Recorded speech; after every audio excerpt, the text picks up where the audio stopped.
Today I want to talk about the nature of male self-loathing. It's a factor, it's a characteristic of the male psyche that is unconscious to most, and it's something that I believe is almost, perhaps, innate to the male of our species. Now, before I proceed, I want to quote something off of a recent article or blog post written by Sam Harris. And you can read the rest of it. I'll be posting a link if you want. The name of this article or blog post that he posted is quite simply, "I'm not the sexist pig you're looking for." Long story short, he was accused of being a sexist by some woman, a religious woman that he had a debate with. And in this article, he goes on the defensive. Now, let's, before proceeding, not make commit a genetic fallacy. Whatever Sam Harris's views are on other issues, they are not invalidated by what I believe is his pretty apparent misandry, innate, subconscious. I'll just do this little quote here, give you this little quote, and I will proceed. Listen, this is Sam Harris. Listen, I was raised by a single mother. I have 2 daughters.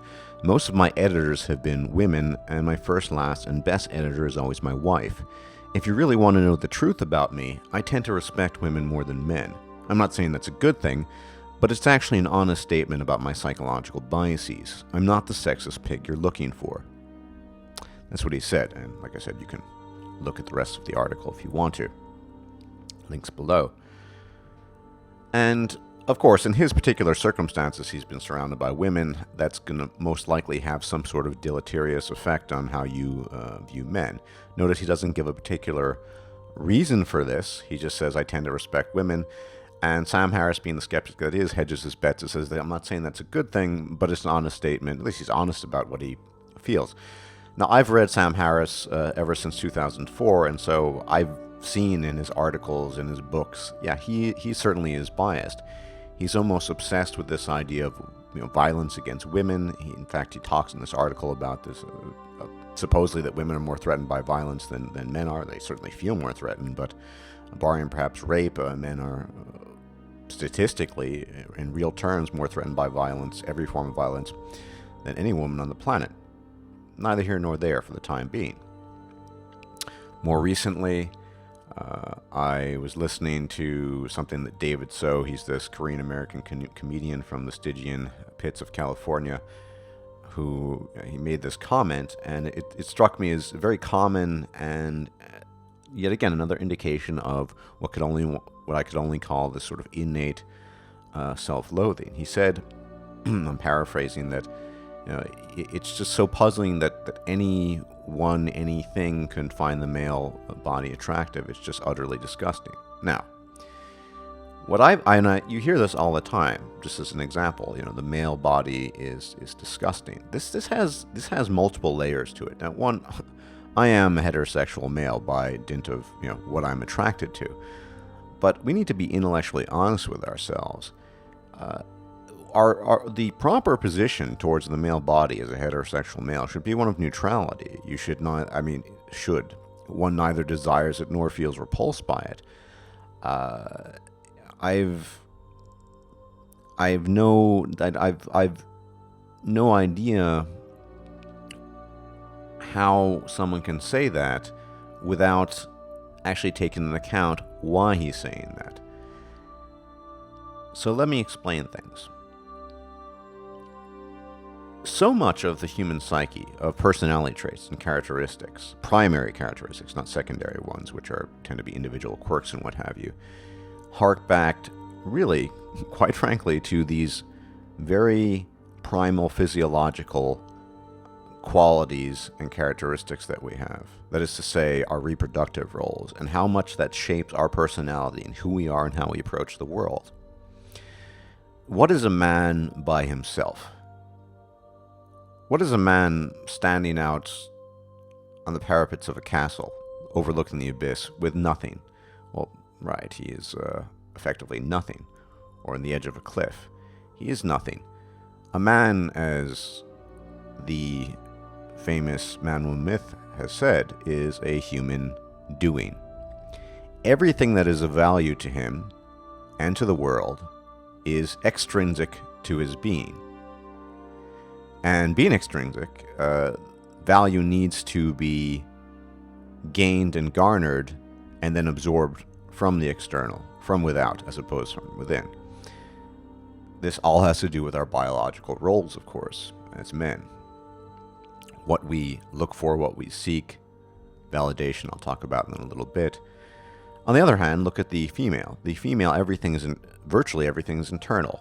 She is the bearer of children, the carrier of children, the inseminated.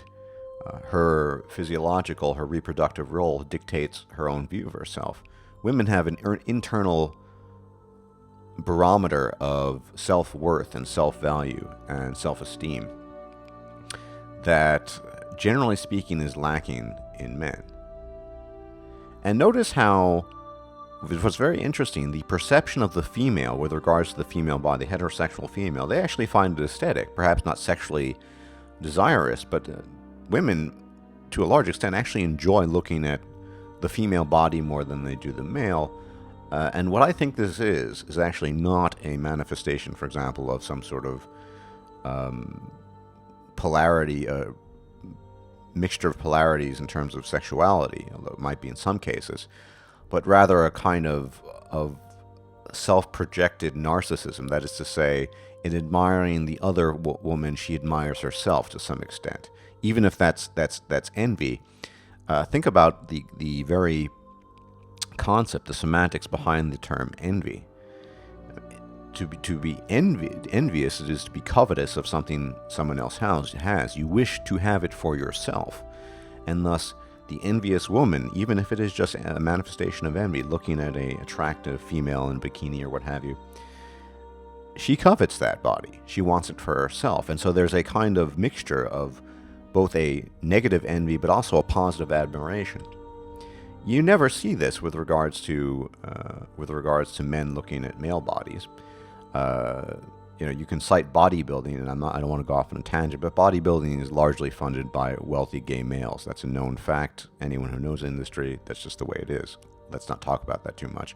You don't see that with regards to heterosexual males. No, instead you see, at least you hear, comments of disgusting and this and that. What is this a reflection of? It's certainly not a reflection of envy. It is a reflection of how we view ourselves, that all value and all worth to the male is something that comes from without as opposed to within. Conversely, all value for the female comes from within and not from without.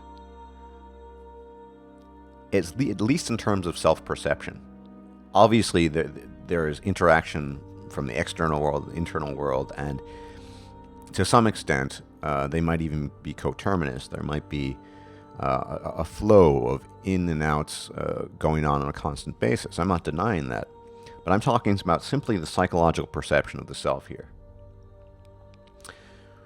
And what's really interesting with regards to the male is that this position is not one of actual physical disgust, so much it is of the perception of value just not being there at all. And when a male looks at the male body, nude or otherwise, heterosexual male, as I said, technically speaking, it should be a position of neutrality.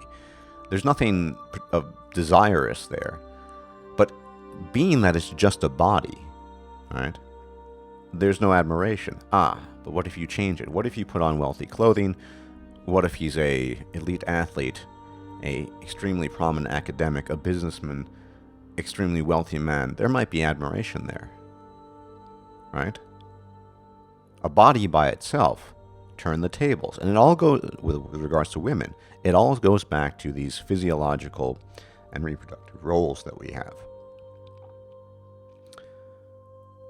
And as we know, because of this self-perception of nothingness, that is, if you are simply a body, a human being, without the doings that you are supposed to engage in as a male to gain the favor of the world, i.e. women, and then, of course, men who might admire you for that, if you're just a body, well, what do you have? Nothing. This is the reason I ultimately believe why disgust is a word you often hear uttered by heterosexual males with regards to, say, the male body, because it's an empty vessel. It's an empty vessel without the rewards and medallions of the external world pinned to it, right?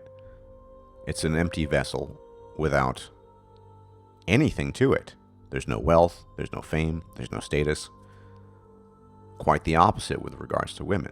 Now, I'm repeating myself, but I just want to mention this again because it's that important to understand these crucial differences. And we all know that there is a tremendous need for validation because of this interesting dynamic going on of innate self-loathing. I say innate self-loathing because if you view your body, and your mind for that matter, simply as an empty vessel, that it's completely empty and without value until you do something that appeals to other people, be they men or women, that is self-loathing. That has to be the very definition of self-loathing. When do men feel small? When they don't, generally speaking, when they don't accomplish things. The reason why feminists and some men in the manosphere apparently use the term, neck-bearded, I live in my mother's basement, play games all day, blah, blah, blah, blah, is because this is supposedly an insult directed at men who've accomplished, quote-unquote, nothing. Right? It's all in the accomplishment. And so without accomplishment, standing on those parapets of the castle, looking out into the abyss, you're nothing. You're an empty vessel. And the need for validation. Well, we've talked often, very often, both Barbaros and I, about male mother need. But what is male mother need ultimately, other than the ultimate form of the human need for validation, the male need for validation? It's the ultimate form of it. And why? Why is male mother need the ultimate form of validation for the male, and I would argue for all human beings? Because male mother need, by its very nature, demands that the male be viewed by the woman as an empty vessel, as the empty vessel that he is, based on his own perceptions and the perceptions of the world, i.e. women, demands this, as an empty vessel, demands that he be loved, demands that he be appreciated, demands that he be cared for, demands that his frailty be recognized, acknowledged, and more importantly, internalized. That's quite the gambit, isn't it? That's risky. And we also know why. The fulfillment of male mother need is completely illusory. Completely without satiation. We know this because neither men nor women view men this way. If the man himself is the very agent of his own self-loathing, because he's an empty vessel without accomplishment, how is the rest of the world going to view that man? That's why male mother need is the ultimate form of validation. It is the desire to be valued whilst maintaining that empty vessel. Without the riches, without the accomplishments, simply the body. The weak body, the weak mind, the frail emotions, the fear, all of that. Weakness. That's that desire. Now, the desire is legitimate. It stems from what I can only call a psychological spandrel based off of our reproductive roles, our physiological roles. It's just that the fulfillment of this desire is not only illusory, it's impossible. Both men and women hate weak men, and every man is weak. I'll repeat that. Every man is weak. Why is every man weak? Because despite all the accomplishments one or many or thousands of men might achieve, should they be cut off from that? Should they suffer an injury? Should they fall ill? Should they become depressed? Because all they are those accomplishments, those gaudy riches that they've garnered. Should they become cut off from that? What's left? The empty vessel. And thus, all men are weak in this regard. Every single one of us. Now, I've talked oftentimes about male mother need. I don't think I've talked very much about how to conquer it, because I believe that I have. I'm not talking about combating it, or rather combating it. Syllable, stress on the second syllable in terms of the verb. I'm not talking about combating male mother need. That's different. There are many exercises you can engage in. I'm talking about defeating it. To defeat male mother need, you have to go back to the empty vessel. Your body, your mind. Not the things you've done, not the people you know, not the acknowledgement of the people you know with respect to the things you've done. You have to go back to the empty vessel. That's key. And this is nothing new. Those of you many of you know Henry David Thoreau, the 19th century American who wrote, of course, a lot about politics and civil disobedience as well as tax resistance. He wrote against slavery. But in Walden, very famous book he wrote, he basically talks about his life in the Massachusetts wilderness. I believe it was Lake Walden. He was, in many ways, a quintessential man going his own way, and he talked about the joys of isolation. What could he have possibly meant by that? There is a term, of course, within the MGTOW community, ghosting, and I think there's some similarity, although I think where the similarity ends is the end goal. In some regards, though not completely, I am what one might call a ghost, and I've been insulted for this by MGTOW themselves, or former MGTOW at least, numerous times, and I don't really take offense at that. But I can tell you that by returning to the empty vessel, that's how you're going to defeat male mother need.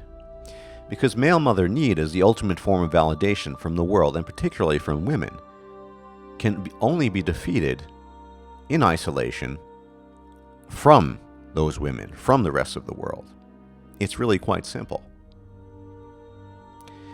In order to appreciate the empty vessel, yourself as a man, independent of all the things you've done or may accomplish or may not accomplish, in order to appreciate that, you have to go back to the empty vessel, and you can only do that detached, at least for some amount of time, some stretch of time, and isolated from the rest of the world. It's in that isolation that you might gain the greatest wisdom you've ever gained. It's in that isolation that you will view yourself as an independent entity, not dependent on the approval of others. And it's in that isolation that you will recognize what male mother need is. And in particular, very important, you will recognize the inability for male mother need to be properly satiated. This is why most men go in their own way who are aware of male mother need will spend probably their entire lives not defeating male mother need, but combating it, but fighting it off, be it through sex or some other ritual, whatever it might be. I believe this is what Henry David Thoreau engaged in, what many ascetics throughout the ages have engaged in. Whatever their goals might have been, completely separate from defeating male mother need, this is a formula to defeat male mother need. Now, it might be that you want to continue the yearning. It might be that yearning makes you feel good. I know because I used to have it years ago. I know the yearning itself makes you feel good. Why does the yearning for male mother need make you feel good, man? You ever thought about that? Not the fulfillment. The fulfillment, well, we know that doesn't exist. The yearning, it's the yearning that makes you feel good. Because that allows you the fantasy. That permits you this fantasy of the woman who is going to fulfill it. That permits you the idea that someone external to yourself is going to appreciate the empty vessel. That's why the yearning is so appealing and so intoxicating. And that's why you cling to the yearning. Even as you're going your own way, you'll probably spend the rest of your life not in fulfillment, but in clinging to that yearning. Well, I'm offering you a means of egress. I'm offering you a means of escape from the yearning, if you should so choose to walk that path. And yes, you will need to spend some time in isolation. Because it's only in isolation that one can properly begin to appreciate one's role in the world, independent of the world. Because you are unto yourself. You are that empty vessel. And the noise and the clamor, it all dissipates slowly. And all you have is yourself. And then you begin to think. And then you begin to realize, and eventually, you begin to internalize.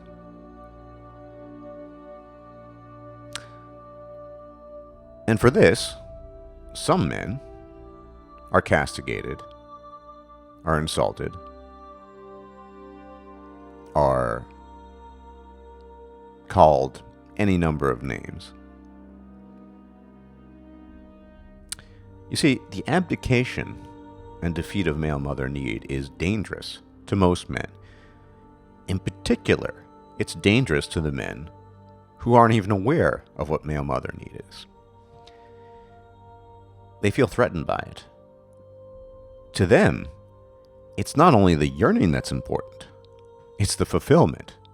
It's the fabrication, because fulfillment doesn't exist. The empty vessel will never be appreciated by anyone but yourself. That's why it's so important to focus on yourself, by yourself. The empty vessel cannot be filled by someone else.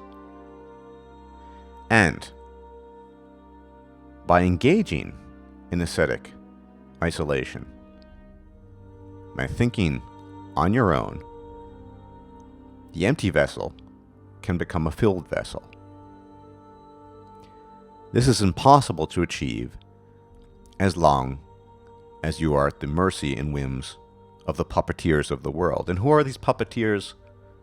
Well, the most important puppeteer is your own psychology, your own mind, and the attachments that mind has to the rest of the world. The women, the men, your family, your friends, all of it. Now, what I'm suggesting is not a renunciation or a forsaking of your friends and family, by no means. But it is an opportunity to view the rest of the world, including your friends, who may or may not be blue or red pill, in a different light, with respect to you, because you're the one that matters here. Your goal is to transition from an empty vessel to a filled vessel. And this is achieved by defeating male mother need. This is achieved by defeating the yearning, such that it simply is no longer present.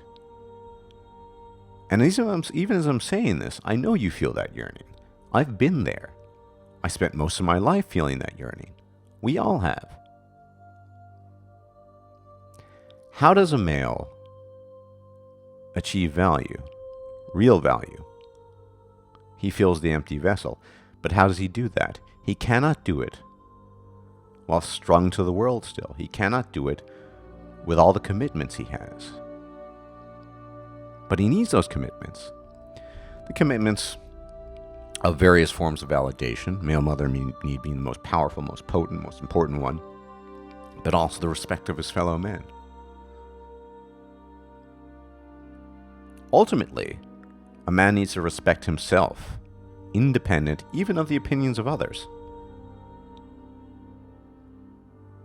Even if those opinions hurt, even if they're unfavorable, that's the only way a man can actually achieve value. And after this seclusion or isolation, however you want to go about engaging in it, you can view the world rather permanently in a different light. You can view the world with new eyes. Because there's the world and then there's you. Whereas formerly, before, there was a joint you in the world. You were part of that. Now, of course, you cannot, for economic and survival reasons, completely sever ties from the world. I've not done that. But certainly I've talked about health and the importance of monitoring your health and finding a lifestyle and a set of work or jobs that somehow aligns with that. But this is another benefit. When I was working, I'd like to say 9 to 6, although the overtime often put me there 9 to 10 or 9 to 11 in offices and what have you, there was no time for isolation. And I was very much tethered to the world. It's not really possible in that setting to gain the kinds of insight that one needs to sever or defeat the male mother need and this need for constant validation. Believe it if you will, or not, I make videos because I enjoy the process, because also I want to help my subscribers. I appreciate my subscribers. And when I get negativity, that's fine. I don't need the validation of others. You might not believe me, but it's true. And by every stretch of the imagination, by every mark of society, I am a complete loser, right? I work odd jobs. I'm poor. I'm middle-aged. I have no women chasing after me. And quite frankly, I don't give a fuck. And mentally and physically, I've never felt better than my entire life. But what does that tell you? It's funny, because just a few years prior, when I was earning rather decently, working a lot, still flirting, dating, and engaging in all this nonsense, I was miserable. Miserable to unhappy, discontented. Physically, I was stressed out. My insomnia was far worse. What does that tell you about the state of the world with respect to me, or for that matter, any man who decides to engage in this dichotomous path and walk that path and follow through with it? It's very telling, isn't it? Could it possibly be, both physiologically and psychologically, that the tethers that you allow to remain in place are in fact poison? Could that be? I think it is the case, quite frankly. That isolation from the rest of the world will give you an insight you cannot have otherwise. Now, at some point in time, you may or may not want to return to the world. In fact, I'm likely to do that in the not-too-distant future. But in returning, because of the things you've experienced, as a filled vessel, in your isolation, in your austerity, in your seclusion, you'll never view the world the same way again. This isn't just the red pill. This is the red pill on steroids. This is a manner and a means of achieving something that very few men achieve. Value.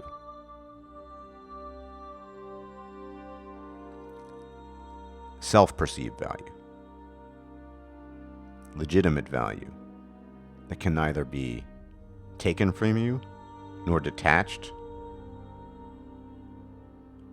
Despite all the clamorings of the world, you will always have that. But I believe quite firmly that can only be achieved in separating yourself from the world for some time. And thereafter, if you choose to venture back into the world, okay, do so. But you'll never see the world the same again. The world will continue to see you the same way, of course. the world's not going to change. And by world, I mean society, women, men. That's the world. The world will always see you that way. There's no doubt about that.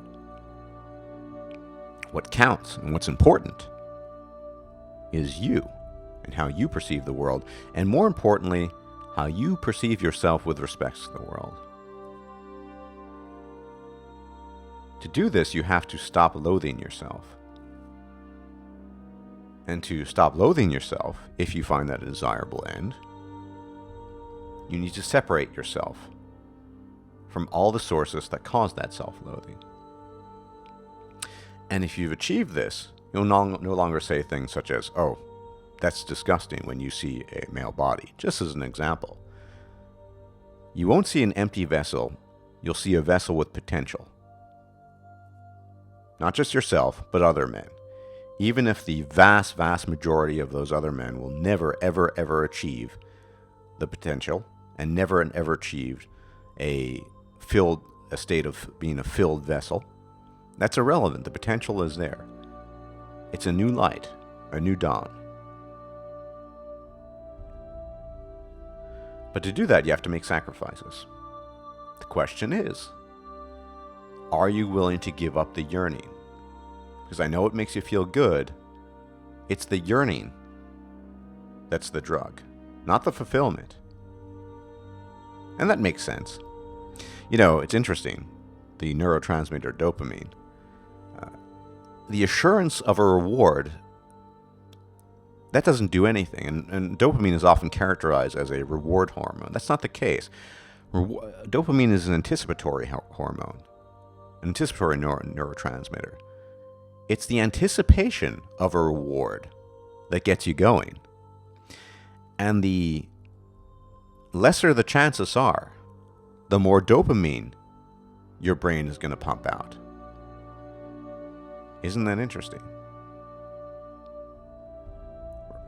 Rather, hypothalamus.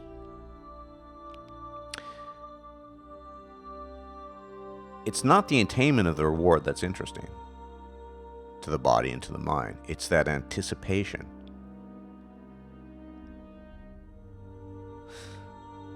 Now you understand.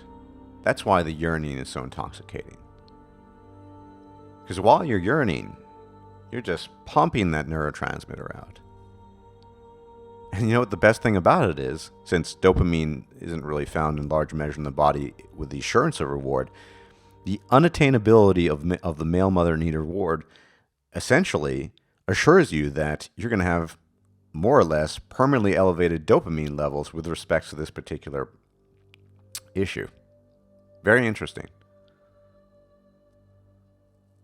Can you give that up, though? Makes you feel good, doesn't it? You could be looking for a different kind of feel good, though, couldn't you? That's all I got to say for now.